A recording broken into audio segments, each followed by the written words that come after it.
It's time to take command with former NFL tight end Logan Paulsen and former Commanders beat reporter Craig Hoffman.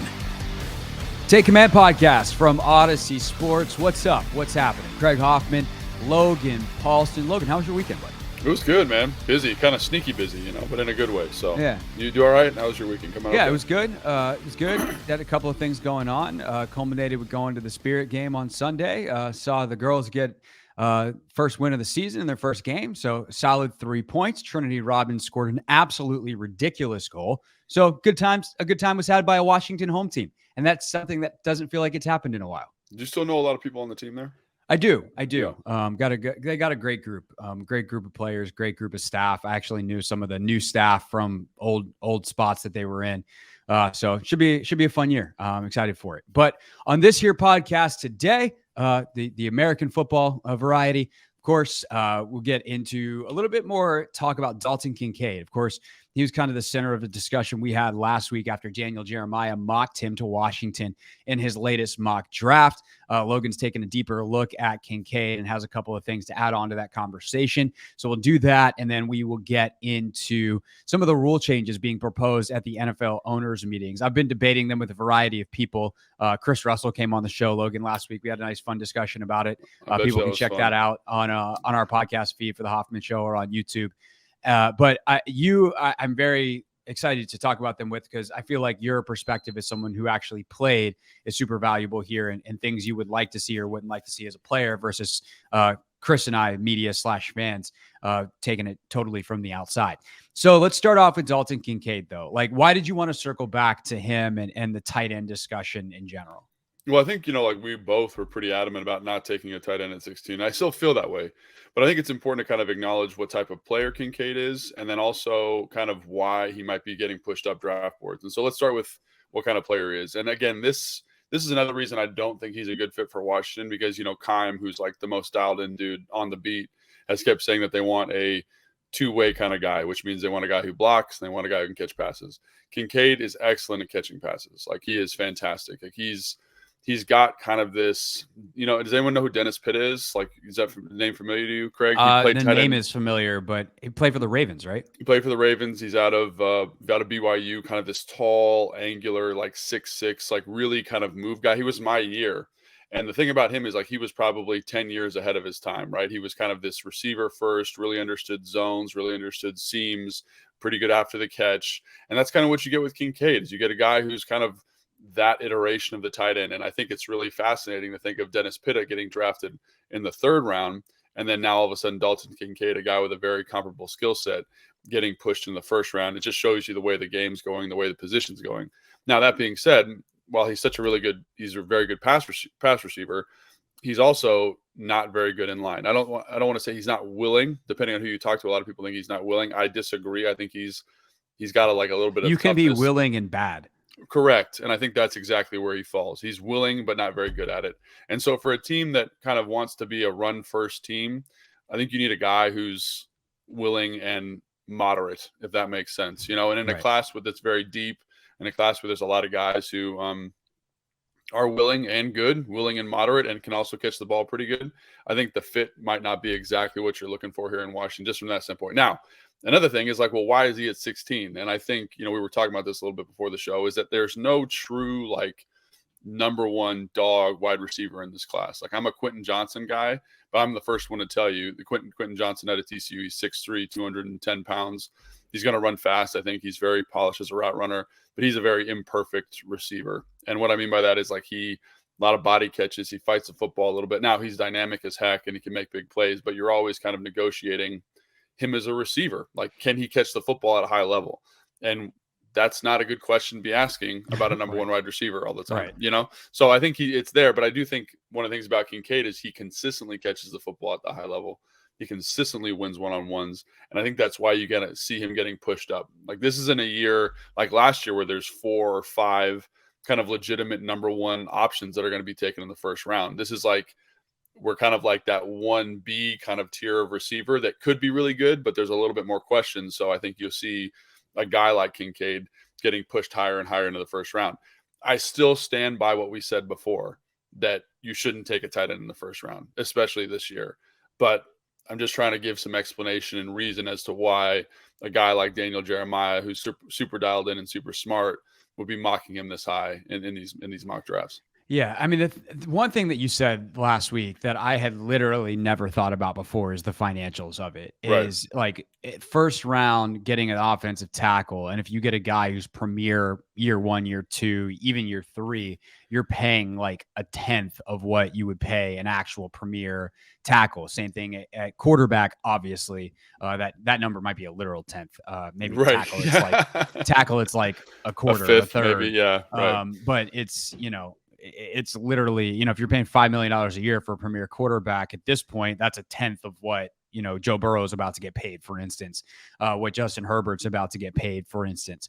So there is a financial element to this that, like, if you're trying to get a bargain, it makes a lot of sense to consider the positional values in the way that you're talking about. That said, if Dalton Kincaid's Travis Kelce, you take Dalton Kincaid because you take the Hall of Fame. Like, screw value. The value is we got a Hall of Famer, but he's not. And like that. And I think the other thing too, specifically to a guy like Kelce, who everyone wants to say, oh, well, the Commanders' tight end room isn't very good. Look what Bieniemy had in Kelce in Kansas City. They need that. Kansas City didn't have the receivers they have here. Obviously, they had Tyreek Hill for a long time, who is as good as anybody in the sport. Incredibly unique, but as good, production-wise as anybody in the sport. And that obviously helped Kelce tremendously, but Kelce was still great when Tyreek left. But the features of this offense under Eric Bieniemy will not be the same as it was in Kansas City. They're going to play more to the outside here because they have Terry, because they have Jahan, because they have Curtis Samuel, who's kind of their move guy and as close to Tyreek from a skill set standpoint as they've got here. But I think the other thing about a guy like Kincaid, to kind of bring everything that we just said together, is if you're going to have a guy who is not great in line, you're going to want to split him out. That's great for matchups, but that potentially, depending on your formation, means one of those other guys is not on the field. Right. And so could you go, 2x2 with a tight end in one slot and then the other, Jahan, let's say, in the other? Yes, but it's not like Kansas City where you break the huddle in 21 personnel and all of a sudden you're splitting out and kind of getting the surprise, like it's 11 in the ways that you would with Travis Kelce. It's just a different set of personnel here that makes it, well, yes, there is tons of room to upgrade this tight end room, does not justify, especially with the draft class, taking one at 16, unless you think Dalton Kincaid's a Hall of Famer. Yeah, and I was going to say, I'm really glad you brought that up, because like when you talk to people at the combine, for example, like when you're talking about draft process, it's like, well, we talked about the buckets a couple podcasts ago, tiers, right? Tier 1, tier 2. But the thing that breaks tiers is if you think it's a blue chip prospect. And what do you mean by a blue chip prospect? Is a guy that's like, the Carter from Georgia this year is kind of the guy. He's the best player in college football. He plays defensive tackle. Like everyone thinks he's kind of this generational type guy. And then that breaks buckets because you say, well, I don't care if he's, a nose guard or whatever he is, 3 technique. Like those guys have more value now. But, Kyle Pitts is maybe a better example. Yeah. He's a blue chip prospect. He's a bucket breaker. Like you're going to take him in the first round because he's special. And so I don't see that same skill set with Kincaid, but there might be a team, and Washington might be one of them, that says he's a blue chip prospect. And that would make him a bucket breaker. And then all of a sudden you have a guy that is sitting at 16. You say, wow, how fortunate are we that he fell to us at this position? Now, I don't think that's going to be Washington's process. And again, it's not necessarily a knock on Kincaid, but there's other guys in this class. Like Sam Laporta from Iowa will be available at 48. And he is a heck of a football player. Luke Musgrave might be available at 48. And quite frankly, I think Luke Musgrave has higher upside than Dalton Kincaid from a physical trait standpoint.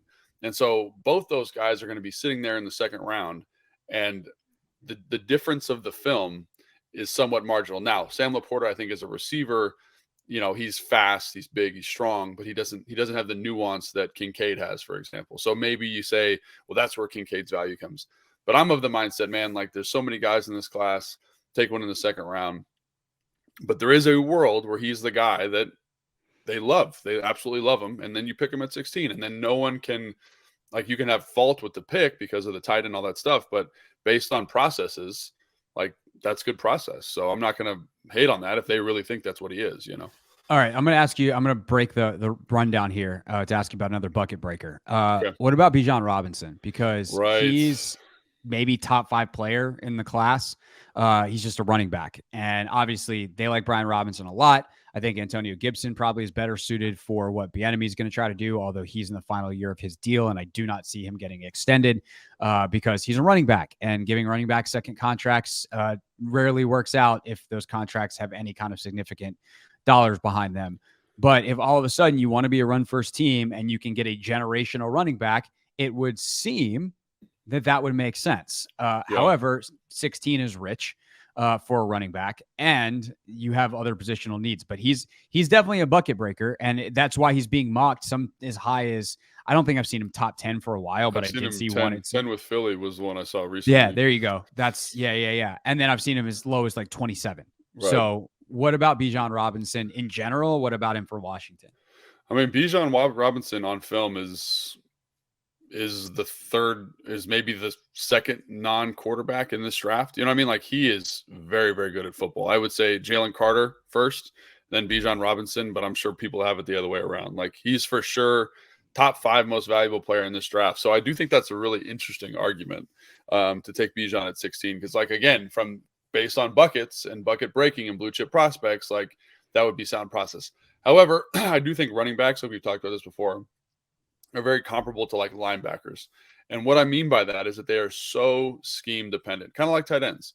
And so unless you have some kind of a good scheme to support it, a good offensive line to support it, the back isn't going to be as productive. I think a good example of this is like Najee Harris. Like, Najee Harris is a good, productive NFL running back, but his production in terms of yards per carry is down in relation to the rest of the league because they don't have the offensive line to support his production. It was that way for Saquon Barkley for a long time, right? The O-line was kind of in flux.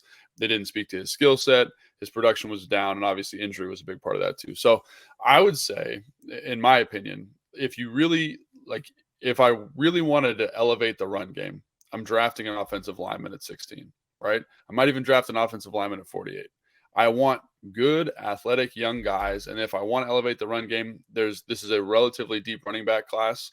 Like, the kid from TCU just jumps off the screen. You watch his tape, and he's not even in a lot of people's top 10 running backs, right?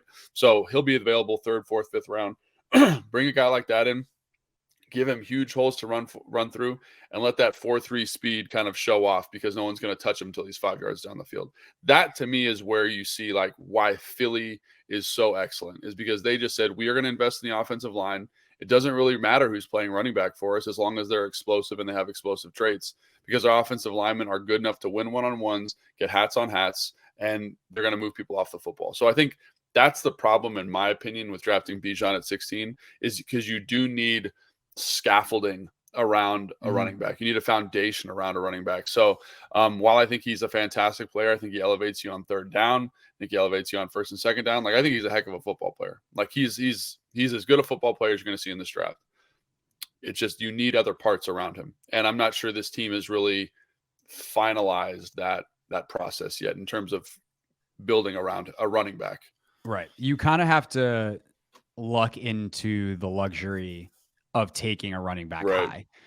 When Dallas did it with Zeke, Zeke was, again, generational prospect coming out. And Bijan's better than Zeke. Bijan's probably the best running back, and it depending on who you talk to, since Adrian Peterson. Like, that's the kind of guy you're talking about, right? A lot of people think he's better than Saquon coming out. Like, you're in you're rarefied air here with regards to what kind of player this is. So I think that's why this conversation is so unique, because he is, like, to your point, he's one of one from a running back standpoint. Yeah. Which means it's going to be really hard if they were to decide to go that route to be mad at it. Like, if you're going to fail with the Hall of Famer, you know?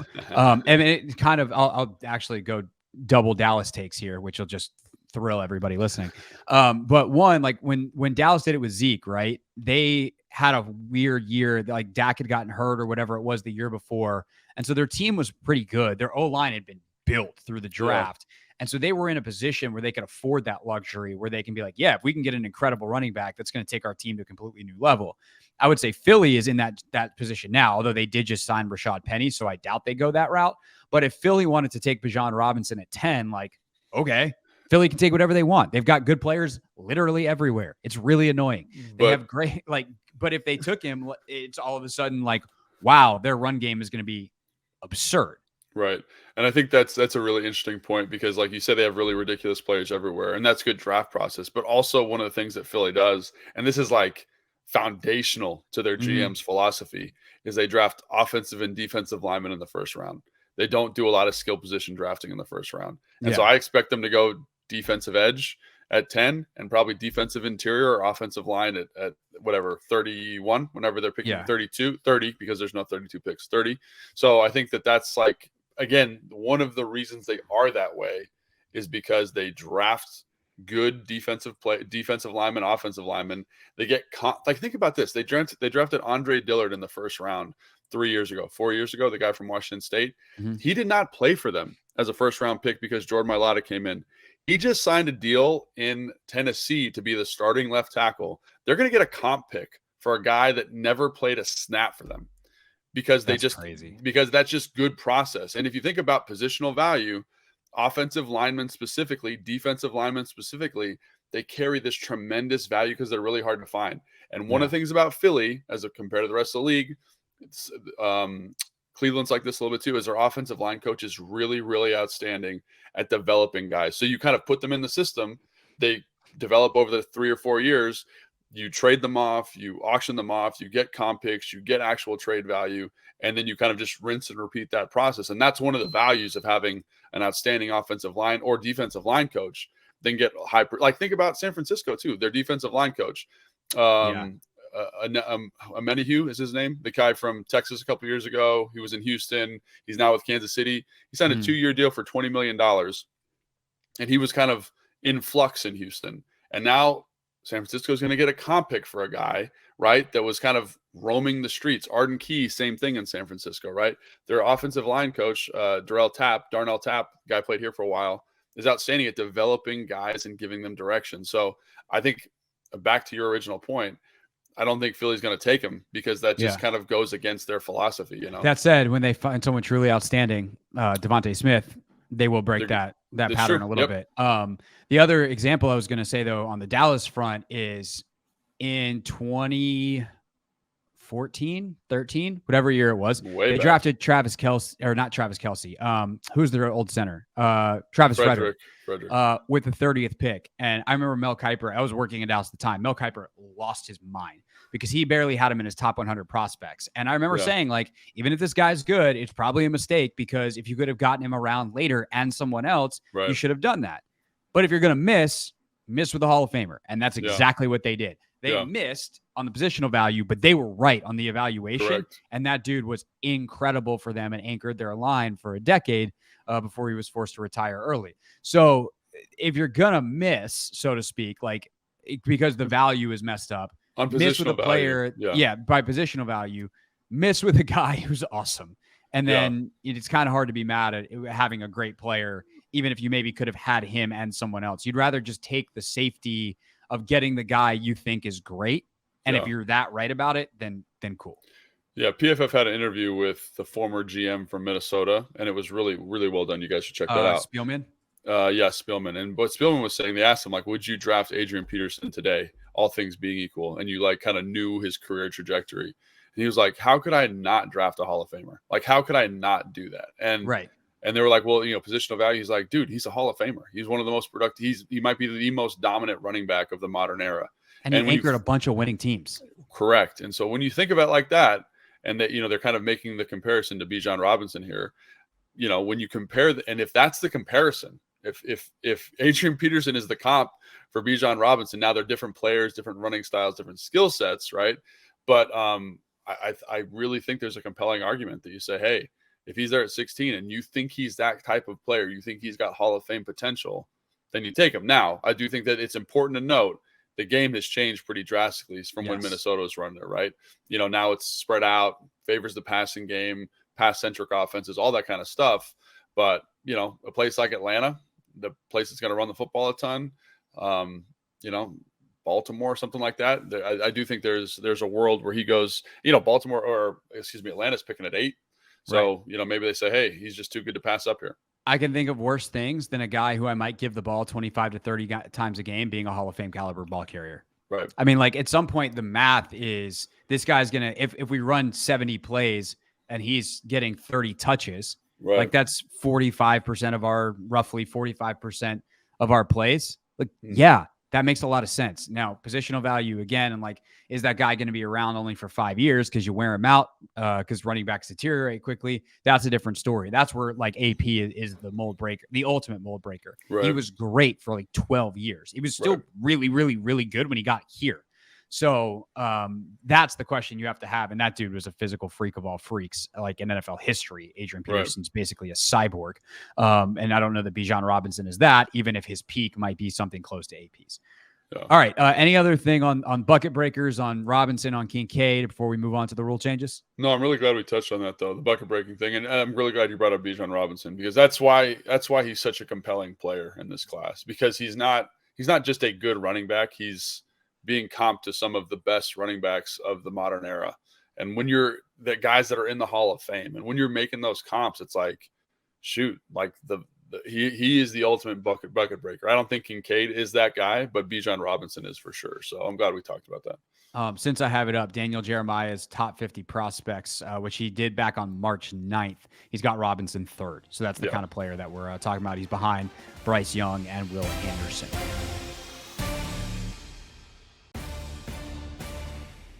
Take Command podcast from Odyssey Sports. That's Logan Paulson. I'm Craig Hoffman. All right, Logan, NFL owners meetings, the annual league meeting happening at the Biltmore out in Phoenix. By the way, if you ever get a chance to go to that, go. That is one of the nicest hotels I've ever seen in my entire life. Yeah, have you been to the event before? Meetings. Is the event good for media people to go to? It's very silly, to be honest. Really? There's not really a lot. I think actually one of the things that we're going to talk about here, the main thing we're going to talk about here is the rules changes. Right. That's actually something that I found interesting, because you're kind of sitting around in a hotel lobby waiting for meetings to get out so you can chase down owners to be told, no, we're not talking to you. So it's a very stupid event in that way. But the NFL does have like a bunch of press conferences. Goodell will speak. And then they have like a meeting with whoever the VP of officiating is, or some high level person with the referees. And they go over specific calls. And I remember like a couple of things that they went over in the film session, and then being able to talk about them way more intelligently on the beat during the year when they would come up, because these are the types of things that come up in games. And like, that was back when they were adjusting the catch rule. And I think they were kind of fixing it. It had gotten way out of whack. Mm-hmm. And it's like, we want it. And they basically flat out were like, we would like it to be the 50 people in a bar rule. If 50 people in a bar think it's a catch, we need to write the rule in a way that it's going to be a catch. We can't do these stupid technicalities anymore. Is that the video that Troy Vincent does, or is it a different video? It might have been Troy, but it might have been someone else, to be honest. It might have been more someone on the officiating side. Okay. But they, like, that person is up leading a meeting. I see. A press, not really a meeting, a press conference. And so they go through stuff, and then it's like, hey, do you have any questions? It might have been Carl Sheffers, actually, who's refereed a bunch of Super Bowls. And then it's like, hey, and it's really weird because you see Carl Sheffers not in a referee outfit, and you're like, whoa, look at that guy. It's weird. You're in real clothes. And the reason I bring that up is because we get that as players, you get that same video, but it's put on by the NFLPA, and the vice president of the NFLPA is Troy Vincent. That's why I brought that up. So I wasn't sure if it was the same video, but I'm sure it's the same content seemingly. Yeah, same stuff. And they use the same plays as examples, and they're like pulling the old Calvin Johnson play. And, there was some play for one of the Steelers. I just remember there was a Steelers play in it. So I think it was like maybe it was like a Steelers-Eagles game, and there was like a Zach Ertz touchdown that was like the one where he's like diving across the goal line. Right. Yeah. Explaining like why this is this, why that is that. So it's very well done on that realm. But to answer your question, no, it's a bad event in terms of access. It's a great event because you generally get to just sit around at a stupidly nice hotel. And then like that was back when I was on the beat. That was our one chance typically to do interviews with some of the higher ups. Oh, I see. And so you get your one meeting with Bruce Allen per year. Right. And so nailed down on a couple of questions there. And like, we all got 10 minutes, and you get your 10 minutes with Bruce, and you do it. And it was the only time I ever interviewed Bruce one-on-one. not a memorable experience. I was gonna say, like, it sounds very different than like the combine or the Senior Bowl, even, where you do have kind of like this really cool access because people are out eating dinner, you bump into people all the time. But this is not that No, kind of it's event. well, it might be a little different because like I went in typically like it was a 36-hour trip for me. Okay. So it was like in early on one morning, which is kind of how I did the combine this year, which I will not be doing next year. I will be going for longer. But you know, in early one morning, stay all day, stake out the hotel, report whatever there is to report, catch up with your media buddies because you're all doing the same thing, kind of waiting for these meetings to break. And then they break and it's chaos. And you go, you know, all right, Robert Kraft's holding court over here. Dan's definitely not talking ever. Obviously, Tanya will be there now for her last time, probably. Mm-hmm. And so you try to get whoever you can and be told no by, you know, the Washington people. And then stay one night, do the same thing the next day and leave on a late flight. But if you're like this time, because this is actually, I think is relevant and interesting, like because the Commander's sale is kind of happening in the background here. Mm-hmm. I know like JP and Michael and Kime and like everybody's out there. Like It was kind of one of those events where like some of the beat guys would go, some wouldn't. Everybody is out there. Now you're saying now because of the fact that we didn't know that there probably won't be news and there still might not be, but there are some things happening. And maybe before we get into the on-field rule changes, I can run through some of that stuff real quick of what could be potentially happening on the sale. But it's also a multi-day thing where it's like, hey, you don't want something to happen on Tuesday and then you're not there. So all the reporters are going to be staying all the way through. And my guess is they probably, and this is a little bit nerdy and I will say is also a little bit speculative, but like just to lay out some possibilities from people who have been covering this. I caught my eye, Logan, that the finance committee is meeting and that the one place that the Commander's sale might be being discussed is the finance committee. And the reason I think that's interesting is because there's not a deal to consider. It's not like, as far as we know, it's not like there's a deal in place and the finance committee is meeting to approve it and look through all the data. There's no deal. So why would the finance committee be meeting? One of the things that potentially has been a hiccup in getting this thing across the finish line is the debt limits and the cash requirements. Okay. And this is something that is relevant to the Commander's sale and all future sales, because I don't know how much you follow like this stuff in general, but the NFL has kind of reached a problem where teams are worth too much money, that the pool of who could potentially buy them is restricted. Right. And so how do they expand that pool? Because there's plenty of rich people. Right. But how many of those rich people are liquid enough to meet the liquidity requirements to buy an NFL team? Yeah, I see. So you have to have 30% of your total value in cash, and you're only allowed to take on so much debt to get there. Right. And what they might do is vote to bring those limits down. I see. Because what they don't want, and to think about it, right? When Dan bought the team, it was it was an $880 million sale, but I'm going to use $1 billion just for the sake of easy math. Right. At 30% liquidity, that's $300 million in cash. Right. There are plenty of rich people that have $300 million in cash. Right. At a $6 billion valuation, that's $2.8 billion in cash. It's a lot of cash. The number of people that have $2.8 billion in cash is like the Walton family that just brought the Broncos and everyone that's richer than them because they're the 11th richest people in America. So it's like, in terms of people bidding on this team, it's Bezos and that's it.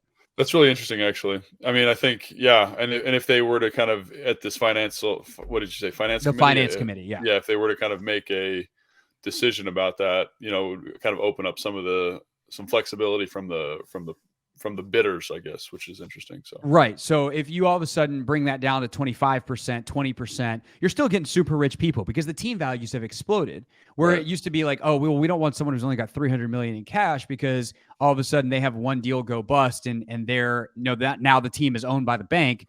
Like you're talking about someone who's still got, $1.5 billion in cash. Right. Like that's fine. And then, they can take on some extra debt. And then the last piece is, do they allow private equity as minority investors? Right. And I think that's probably a no-brainer in the long term anyway. The real rip the Band-Aid off is, do you allow foreign sovereign wealth funds in, which the NBA is considering? So that gets very different discussion in terms of some geopolitics that get involved and who you want owning your teams. We don't need to go there for sure, but those are the kinds of things that I think potentially could be on the table that could affect this sale and help it get over the finish line, but also would affect all future sales, which is why I think it's worth discussing for the league, because the pool of bidders has just gotten so small. That's really interesting. Yeah, that is really interesting. So when would that meeting take place, and when would the news kind of come out? It's at some point over the next, it's either today. We're recording this Monday. It's either today or tomorrow. That meeting happens. So that'll be really interesting to see what comes out of that for sure. Yeah. I think that's really compelling, actually. Yeah, and I don't know that is on the table necessarily, and whether or not, like, I'm sure it's on the table to be discussed. Right. I don't know whether it's going to get ultimately voted on, and that could change the dynamics of the sale. But Evan Novi-Williams from Sportico, who's on top of all this stuff, mentioned all those things that are kind of being bantied about behind the scenes when he was on the show last week. And so I do think that, like, when all of a sudden it came out that from, I think it was Albert Breer, that the finance committee is one of the places the Commander's sale could be discussed, as well as in a private, like, only the top owners session. That to me is what was going on in my head of the things that could ultimately be discussed.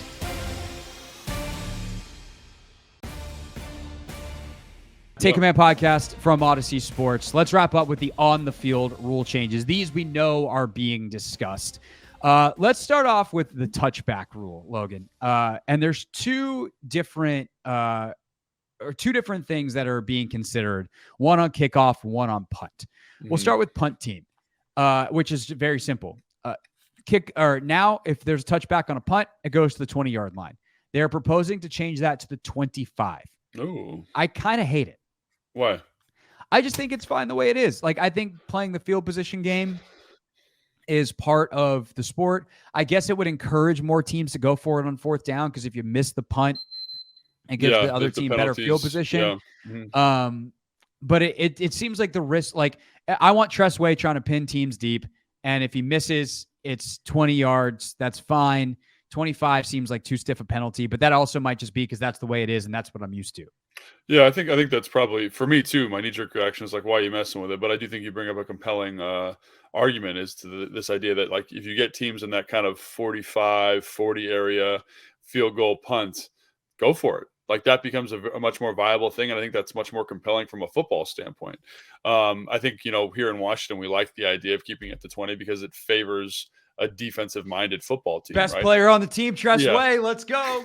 And it favors having a good punter, which we have here. But I'm sure other organizations and other markets are like, and the league in general is like, we want something a little bit more exciting. And this would make the games significantly more exciting. So that's interesting. Again, I like the 20 because that's like kind of traditionally what it's been. But I do think if you get offenses being more aggressive, get defenses being more aggressive around that 50, 35, 40, 50-yard line, that's interesting to me. And I think interesting is what you want. And I think it adds an element of gamesmanship that is fun, that is engaging from a schematic standpoint. Like, if I'm game planning offensively, now all of a sudden my fourth down package is not 2 plays, it's 10, 15 plays. It's a whole feature of the playbook. And what is my plan? What are defenses going to do? How do they attack this kind of thing? So I enjoy that chess match. I mean, that's one of the reasons I'm commenting on football. So if it adds another kind of schematic wrinkle, philosophical wrinkle, I think that'd be pretty interesting. It'll be interesting to see what they do with that. If this passes, let's get Tress on. I'd be so fascinated to see what he thinks of it. Like, does that affect how aggressive he is in trying to pin teams? Like, is he going to wind up pooching a lot more to the 12 rather than trying to pin teams inside the 5? I think so. Wouldn't you? I mean, just like, yeah, absolutely. Because the penalties, I mean, everyone thinks, oh, it's 5 yards. That's a gigantic deal. That's it's also deal. Like, you pick up a penalty on first down and you're no longer inside your own 10-yard line, right? Yeah. Mm-hmm. So the level of danger, that 5-yard cushion is pretty significant. I think so. And like, again, this is a rule that's going to favor offenses dramatically. We had that statistics gentleman, the analytics gentleman on Sharp. Yeah. And he was talking about how, drives that start inside the 10-yard line are 90% unlikely to succeed, or whatever the statistic was. Now you're going to get less drives starting inside the 10, which is going to lead to more efficient, more effective offenses. And I think if I was betting on it, I bet the league says we want the touchback to 25 because you want more offensive football. Right. So that also plays into the next one, which is on kickoffs. Right now, if you fair catch a kickoff, inside, like you fair catch a kickoff, you get the ball where you catch it, right? Doesn't happen very often, but it does on occasion. They want to make it so if you fair catch a kickoff, it automatically, like between the goal line and the 25, the 0-yard line. I've been watching football my whole life. The goal line and the 24-yard line, that it automatically goes to the 25. I don't hate this, but I do think it needs one caveat. It needs one change. Only if the kickoff is from the native spot, right? What are they kicking off? The 30 or 35? What is it now? 30, right? 35. I don't know. Yeah, whatever it is. I know what you mean. Yeah. Let's say it's the 35. I think that's what it is. So let's say on the extra point, the kicking team or the receiving team does a dum-dum. They have a penalty. Now the kickoff's from the 50. Kicking team traditionally would then be like, hey, we can either boot it through the end zone or we can pooch it. At that point, I think the penalty should apply on the pooch too. So like you don't want to punish the team or reward the team who committed the penalty and say, oh, well, you get the ball at the 25 pretty much no matter what. I think if you fair catch it, the 15 yards applies, and now you get the ball at the 10. That's interesting. So my one comment on this is like, why even kick the ball off at this point? If you can fair catch the ball anywhere between the 25 and the goal line and get it back to the 25, it's like, why are we even kicking the ball off? Like that, I mean, it's like, what's the point? Like touchback comes to 15, anywhere in there comes to 25. It's like, let's just start at the 25. And I understand this is for player safety, but like that is a play in the game that is significant, right? And most returns come to like the 25, 26 yard line anyway. So then like, what's the point? You know what I mean? Like, why are we even doing it? Let's just give them the ball to 25 and say, let's go get it. Or just like give the option. Like, hey, we want a kickoff return because we have a dynamic returner and we need a big play. Versus like, no, we'll just give our guy, our quarterback the ball at the 25. Right. It just seems like make it an automatic option at least. That's what I'm saying. It's like, why are we adding this mechanic? Like, you know, and even for TV purposes, it slows the game down so much. Like, I'd rather just say, hey. Oh, but you got to have the commercial kickoff commercial, Logan. You got to have time to sell those ads. That's true. I guess that's true. And maybe that's why they're keeping that in there. But to me, it's like they're always talking about how the games are too long. If you're trying to shorten the games, if you're trying to help player safety, and I don't want this to be a thing, because I think the kickoff is a beautiful thing that gets guys roster spots, and you know it's there's drama associated with it. But if this is a rule that you're actually considering, then why are we even kicking the football off? Would be my thought. That's a great question. I hadn't really thought about that, but it's 100% true. All right, let's see. There's a rule to prevent the offense from benefiting. I'm going to read through some of these. There's not really much to be discussed here. Change the definition of a launch to leaving one or both feet. That's one that doesn't feel like a big deal right now, but someone's going to get ejected in the middle of the season, and we're all going to be like, huh? But it also seems like the right, like, whether you launch off 1 or 2 feet, like you can be incredibly powerful. And if you're trying to do player safety, like the contact should matter, not the launch.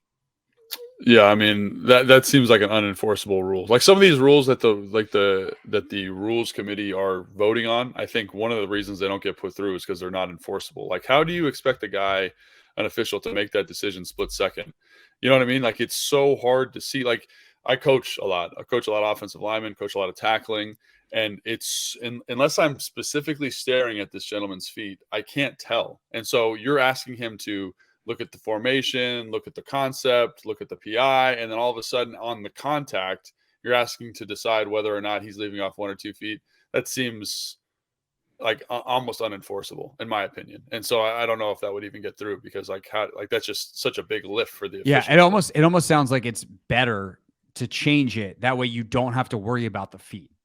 Right. It's like, did he launch or did he not? And he launched, but I didn't see if it was 1 or 2 feet. Sorry. Yeah. Like, it's like, is he? I think that even the crown of the helmet thing, I know people get all worked up about that. I think that's a great rule, by the way. Like, that's easy to see because you're looking at the tackle. Like that, like that's what's happening, right? But you're asking him to look at before the tackle even happens. So it's just, I don't know. It just seems like it's right. If you're watching the ball, you might not see a guy where he launched from. All right. To make the penalty for tripping a personal foul.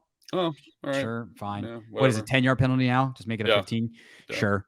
To make the penalty for illegally handing the ball forward consistent with other illegal acts, such as illegal forward passes. So basically, if you hand the ball off, you obviously cannot do it forward. That's true? Yeah. Like, I guess it's, well, like if you're beyond the line of scrimmage, right? Oh, I see what you're saying. It's the same as like a forward pass. You just, Right. the ball's never in the air. Okay, That I'll buy seems Yeah, obvious to whatever. me. Do what you gotta do. I don't really know how often that comes up in games, but I think it's more of in like fumble rooskies at the end of the game kind of I situation. wonder if that's affecting RPOs at all. You know, Yeah, like but like if it's the first action, that seems like it shouldn't, because Yeah. you could just toss it forward the same. Yeah, right. I don't know. We don't know that rule, so sorry, fans. We don't Yeah, get it. sorry everybody. I don't get it. Seems like a technicality that should already be in place. And sometimes that's what these rules are. It's like there's one play that's like, well, that was overly confusing. Why don't we just make it consistent with what we think it should be? Right. To prevent the offense from benefiting by an extension of the half as a result of their foul. That seems pretty obvious, and I thought was actually already a rule, because you have like 10-second runoffs and stuff like that. Maybe. But the game can't end on a penalty. So there was, I think this happened last year, right? There was an offensive holding. Well, it can end on an offensive penalty if there's a 10-second runoff. Like if the game's over, the game's over after the runoff. Right, but if it can't end on a defensive penalty. But what if it's zeroed? Like, this is the question: if it's zeroed out, it's the last play of the game. There's an offensive holding. Is the game over, or do you just repeat the down? I think, the defense would just decline the penalty is so long that they're winning, and then the game would be over. So this seems like a weird rule to me. Yeah, I don't really know what the situation is. So, here we are, just a bunch of pros. It's okay. I called it the 0-yard line earlier. To put the ball in play, let's see. That's the kickoff one. So, yeah, for people listening to this, if you're still listening, thank you very much. Please leave a comment about rules you'd like to see changed, right? Or if you understand any of the rules we're talking about, also please leave a comment. Yeah, help us, help you, help us. All right. This one's the most fun rule that's on the docket. The Eagles want to permit the use of 0 as a jersey number to allow kickers and punters to use any jersey number between 0 and 49 and 90 and 99. So they want to add number 0. For the kickers specifically? That's what it sounds like, but I think it's in general. Just anybody can have 0. Or maybe it is just kickers. But either way, I'm for it. Yeah, why not? I mean, I think so. The reason you'd have that rule is because you can't have two people with the same number on the field in a regular season game. There are in preseason games, sometimes you'll see like 2 47s or something like that. Part of it is just it makes it easier to get players on the field. If the kicker is 0, then you're not worried about number 1 being the kicker and then number 1 being a DB, right? So everyone's got their own number, makes it a little bit easier. So that's why I would.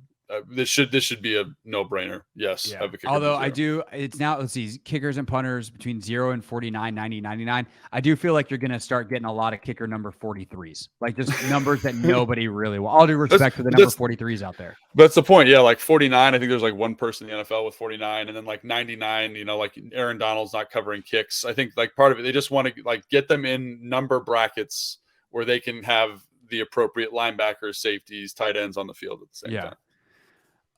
Okay, this is the last big one. I knew we were missing one. The Eagles would like to substitute one offensive play for an onside kickoff attempt. That offensive play is 4th and 20 from the kicking team's 20-yard line. I agree with you. This is such a no-brainer. Do it. Make it happen. Because I think the XFL does this, and it is compelling football. And I think it's a 4th and 15. Yeah, it's 4th and 15 in the XFL. The Eagles' proposal is 4th and 20. And the thing is, like, Anthony looked up the data on the show the other day. There's been like I think last year there were 3 onside kick conversions. With the new rules, yes, it's almost impossible to do it. So, I mean, obviously, when it happens, it's crazy and it's super compelling and it's exciting. But I do think, why not get the football in your highest paid players' hands with your best players on the field for that one play? And I think Philadelphia, I would love to see what Philadelphia comes up with in terms of 4th and 20 stuff. Eric Bieniemy, Andy Reid, because like you're going to see hook and ladders, you're going to see throwbacks, you're going to see all sorts of craziness to get that done. So I think that's awesome. I would love to see that. Did they have anything in there about the push rule for Philly, or did they already change that? They already said that that's going to stay for right now. They, in part because they need to study it more. They don't really have like any injury data on it, and the whole thing is more being attacked from a player safety standpoint. And so it's like, well, we don't really have a lot of injury data. It doesn't seem like a lot of dudes have gotten hurt on that play compared to other quarterback sneaks. So someone's going to have to figure out how to stop it. I mean, I thought we were going to talk about that play, so I prepped a little bit on it. I watched a couple of quarterback sneaks, which is always compelling to watch on Yeah. film. But I will say that the one thing about that really stood out to me is it wasn't the double push that was getting the conversion. It was their technique on the offensive line. Like they basically like kind of root under on all fours, like they're basically crawling forward. Most quarterback sneaks, you kind of get like a normal blocking technique. They're actually like on all fours, scrambling forward into the legs of the defensive lineman. So you create like a little bit of a wave. And then obviously the push is helpful in certain situations, no doubt. But to me, that's the technique that everyone should be adopting, is this kind of on all fours. We're scrumming forward. We're kind of bear crawling into your legs to create this extra little bit of surge, which is really, really interesting. That when I looked at it, I thought, oh, it's the push that's getting them there. It's the two people pushing from behind, but it's actually the technique of the offensive lineman. That feels like it'd be terrible if you're a defensive lineman. What do you do with that? So you can either meet them down low and then you have no shot at making the tackle, or you just have to hope they don't drill you in the thigh and you go over the top and try to make a tackle. Like that's why it's been so effective. It's literally like when you watch them, obviously the push is a part of it, but it's that technique that consistently gets them the down, because the defensive linemen don't know what to do. If you get up and you play hands on the shoulder, they're just going to keep crawling forward and you're going to give ground. If you try to play over the top, they get into your thighs and they just pull you back. It's not a painful play for anybody. It's just technically, how do you solve it? So you see some teams trying to meet head on, right? But Philly's better at it. So they just come underneath, like uproot the defensive line.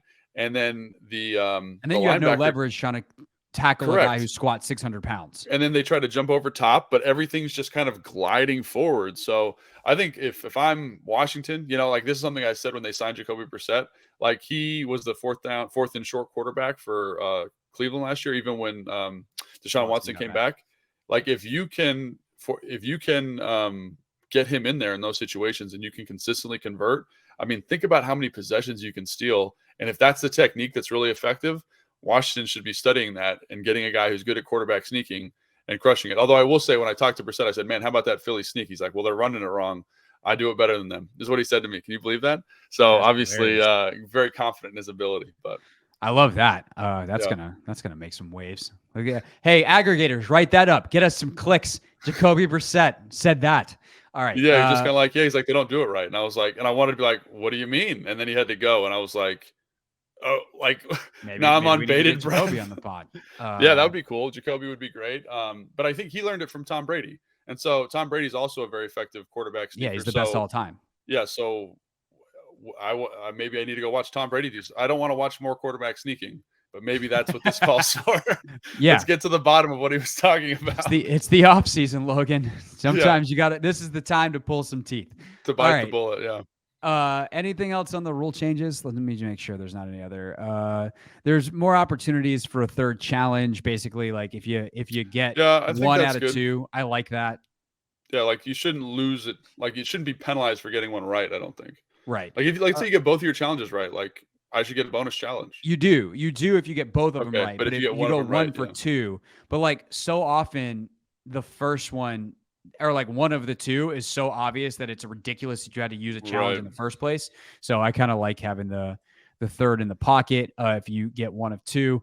And then there's like jurisdiction for the replay official type stuff that's there as well, which if some of this stuff passes, maybe we'll talk about it then when it's a little more concrete. All right, we'll be back later in the week for another pod. More draft stuff obviously still to come. Next week we'll be doing our mock draft, so make sure you get all your friends to subscribe so they don't miss it. For now, I'll see you on the radio. Logan will see you on Command Center on YouTube, and hope everybody has a great week. See ya.